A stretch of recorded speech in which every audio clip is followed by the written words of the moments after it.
নমস্কাৰ good morning. আজি মই দিৱালীৰ কাৰণে কেইটামান বাস্তু টিপছ লৈ আহিছোঁ।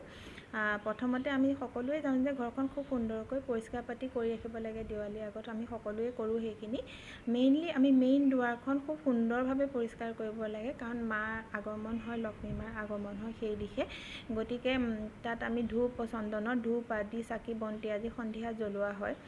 মেইন দুৱাৰত আমি স্বস্তিক চিন, ওম চিন, গোমতি চিন ইত্যাদি আমি অংকন কৰিলে নিগেটিভিটি দূৰ হয়। সেয়া আমি মন্দিৰৰ দুৱাৰতো, মন্দিৰৰ ভিতৰতো আমি অংকন কৰিব পাৰোঁ। এতিয়া কথা আহিল কোন দিশত আমাৰ লক্ষ্মী পূজা কৰা হয়। আমি ঈশান কোণত ভগৱান য'ত মন্দিৰ ৰখা হয় জেনেৰেলি তাতো আমি কৰিব পাৰোঁ। নহ'লে আমি অগ্নি কোণো আমি লক্ষ্মী মাৰ দিশ হয় তাতো আমি পূজা কৰিব পাৰোঁ। যিসকলৰ মানে বহুত ডাঙৰকৈ পূজা পাতি আদি কৰিব নোৱাৰে বা অসুবিধা কিবা কাৰণত, তেওঁলোকে খালি পানী ফুল আৰু মিঠাই দি হ'লেও আমাৰ লক্ষ্মী মা সন্তুষ্ট হয়। এতিয়া আহিল যে লক্ষ্মী পূজা দিনটো আমাৰ সময়টো আমাৰ আৰম্ভ হৈছে 20 তাৰিখৰ 3:44 বজা আবেলি 3:44 পৰা 21 তাৰিখৰ 5:55 সময়লৈকে আপোনালোকে সেইখিনি লক্ষ্মী পূজা কৰিব পাৰিব। ধন্যবাদ।